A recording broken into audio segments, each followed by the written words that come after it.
Hey everyone, in this video I'm going to be talking through my thought process during a recent rapid game that I played. It's definitely not the best game I've ever played, not even close, but I hope it inspires you to keep on fighting even when you feel like you're losing. Alright, starting off, I have the white pieces and obviously I'm playing the London system. Against this early fianchetto or any like King's Indian type setups, I typically like to go for an early knight c3. It just gets my pieces a little bit more active, a little quicker, and there's some really tricky lines that can be fun to play. We continue development. I put 2 pawns in the center because my opponent's not taking the center, so I might as well do that. And they continue with developing the knight. I move the queen up, setting up this potential battery over here to trade off this really strong fianchettoed bishop on g7, and then they moved their knight out to c6. Now already here I messed up just a little bit. I played the move d5. It's actually better to just, instead in this position, to just castle long.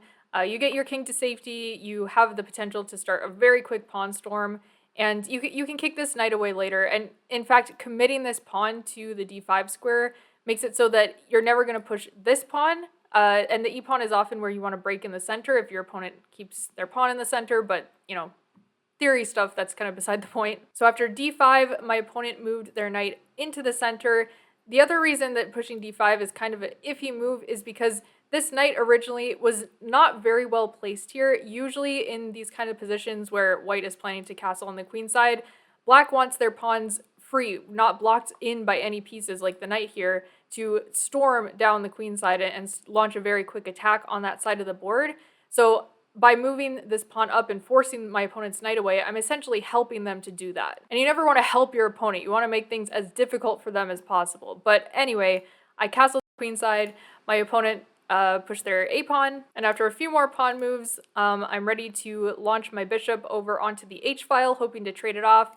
My opponent castles, this protects the bishop, and now this h-pawn push, which I think I've showed this idea in a previous video, and it does work a lot in these kinds of positions.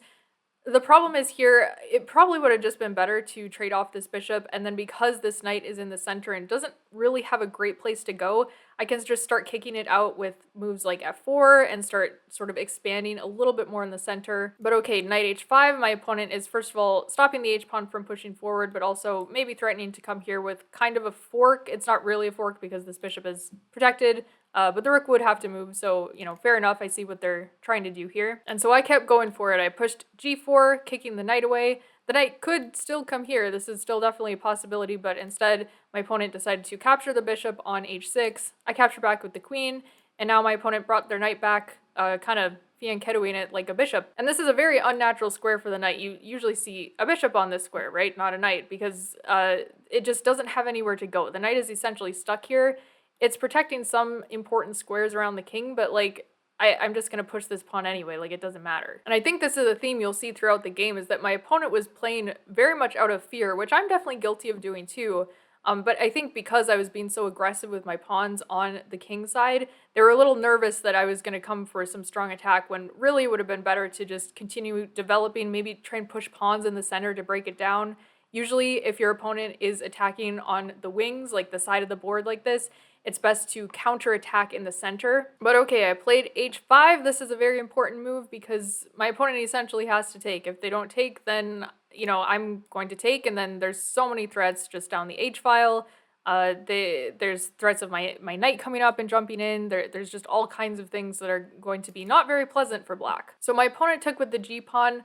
I didn't really want to take back because I would actually prefer the h-file to remain open, and obviously if I take back with the pawn, now this rook is blocking its protection of the queen, and I'm never going to get a checkmate on the h-file, which is kind of the entire goal of the threats that I'm making over here. So instead of capturing back, I moved my bishop to e2, essentially just trying to develop more pieces. I think I eventually was hoping to get maybe this rook over to the g-file and just take advantage of all these open files that have been created. My opponent played f6, and this is the big blunder of the game. I pushed my g-pawn, not really thinking that if my opponent just dropped their knight back, as they did in the game, my queen is completely trapped. It has nowhere to go because this pawn is in the way of its escape route down this diagonal. So when you're in a game and you make a blunder like this, it's very tempting to immediately get very angry with yourself or very frustrated because obviously you're going to be losing material here. There's not really any checkmate threats that you can hold out hope for. It's a tough situation, right? Especially if it's something that you're completely not expecting. Like, I thought I was on the attack over here. One piece of great advice that I've heard is after you make a blunder,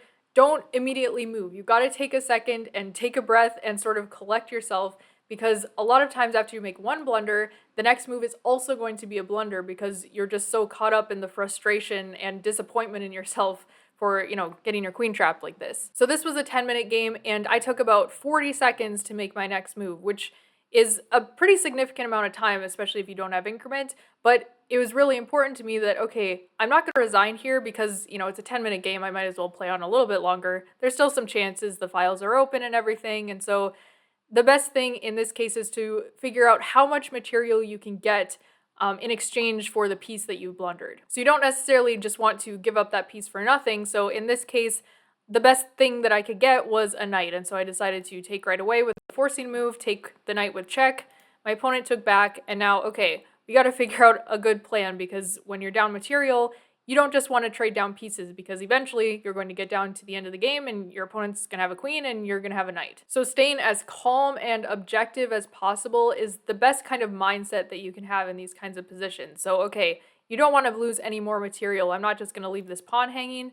So I captured the pawn with check, just continuing to open up some lines in front of the king, because that's my best hope at this point, is to catch this king in some kind of a mating net before my opponent can trade down all their pieces. So my opponent took back, I captured another pawn, just getting, as much value for the queen as I possibly can. My opponent pushed the h-pawn, presumably so it's also protected by the knight. And a lot of times in these kind of scenarios, it's not really worth it to spend one of your moves pushing a pawn, but in this case I decided to push f4 just to open up this diagonal and open up some more squares where my knight could potentially go. My pieces are also not super coordinated at this point, so that is also me just trying to rectify that problem that I have. So my opponent moved the rook in, I developed my knight, again just looking for my assets in this position, and in this case the positive thing about my position is that my opponent's king is very vulnerable, so I want to take advantage of that by potentially bringing a rook onto this open file and just getting more pieces involved as soon as possible. And speaking of a vulnerable king, my opponent also saw that that was their weakness in the position and decided to move the king in. I started rerouting my knight, and my opponent developed their bishop, also importantly protecting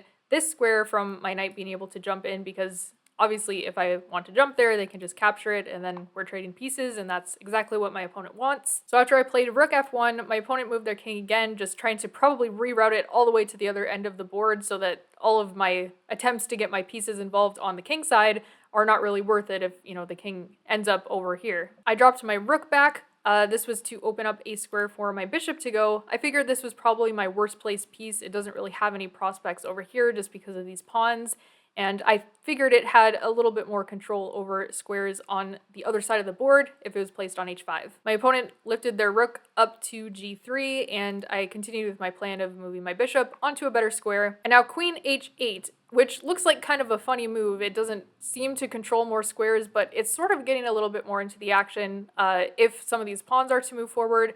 Also, I can see the potential of this pawn pushing up, and then obviously my knight would be hanging. So, I can see the control of the diagonal, but actually this move, putting the queen over in the corner like this, is going to come back to bite my opponent, believe it or not. So okay, I started making more threats, aligning my rook with the enemy king. My opponent moved their rook over, creating this rook battery on the g file, and I gave this knight check. Now, this does allow my opponent to capture, but after I capture back, this is also with check because it will be a discovered check by the rook on e1. So this is another good strategy when you're down a lot of material and you're trying to fight back. Look for your forcing moves, and obviously the most forcing move is a check. So if you can find checks, not necessarily at all costs, because sometimes people will get a little bit crazy with the checks and they'll end up just losing more material. But if you can find strategic checks to just sort of keep your opponent on edge, that can be a real game changer, honestly. But okay, my opponent does what you're supposed to do when you're up a bunch of material: trade down.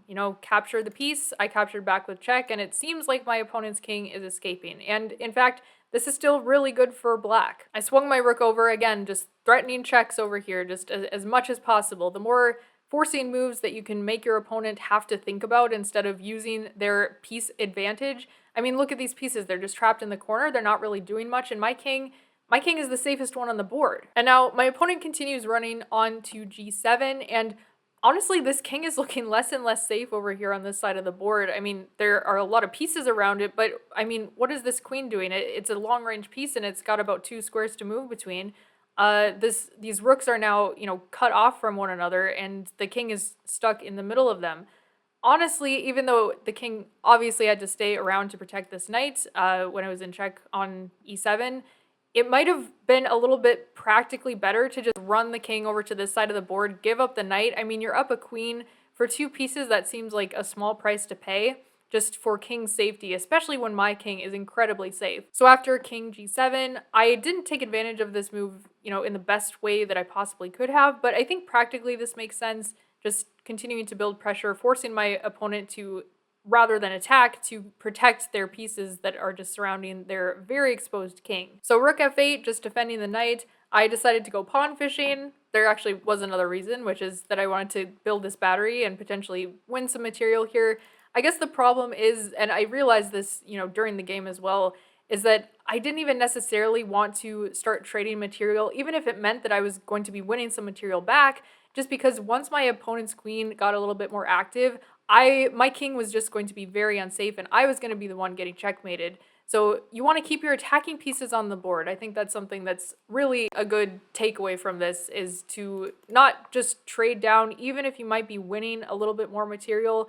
When your opponent has a queen, if their queen can get involved somehow, I mean, it's just going to be over. Even a potential endgame like a queen against a rook and a knight can be really hard to hold. So it's usually better to just keep as many pieces on the board as possible and just go after the king. And here's where my opponent made their big mistake, moving the rook over to attack the bishop.